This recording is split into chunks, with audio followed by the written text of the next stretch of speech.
जे 10 जे तालुक्यात त्यांची 6 तालुक्यात त्यांचा एकही सदस्य निवडून आलेला नाही जिल्हा परिषद. म्हणजे ही त्यांची वाईट परिस्थिती आहे. 16 सीटा त्यांनी निवडून आणू शकल्या. सगळ्यात कमी स्ट्राईक रेट आज त्या पक्षात राहिले. अर्थात महापालिकेला सगळ्यात हायस्ट स्ट्राईक रेट हा काँग्रेसचा राहिला होता. आज 2 नंबरचा स्ट्राईक रेट काँग्रेसचा आहे आणि 1 नंबरचा स्ट्राईक रेट हा शरद पवार साहेबांच्या राष्ट्रवादीचा राहिलेला आहे. म्हणजे जेवढे लढवलं त्यातले किती जिंकलो त्याच स्ट्राईक रेटमध्ये.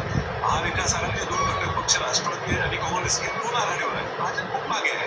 तुम्ही एवढे पैसे खर्च करून सत्तेचा वापर करून लोकांपुढे जाऊन स्वतः भाषण करून पालकमंत्र्यांनी की माझे 35 जागा निवडून येणार एक 20चा आकडा सुद्धा काढू शकले नाही.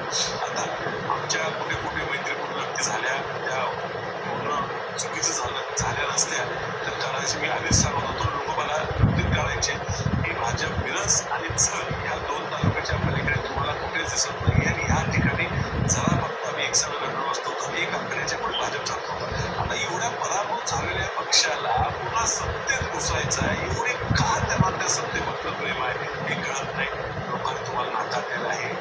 आता जिल्हा परिषद नाकारलेला आहे. तुम्हाला विधानसभेने नाकारलेलं आहे. लोकसभेने नाकारलेलं. सवय लावून घ्या. पराभव हा जनतेने तुम्हाला दिलेला आहे तो स्वीकार.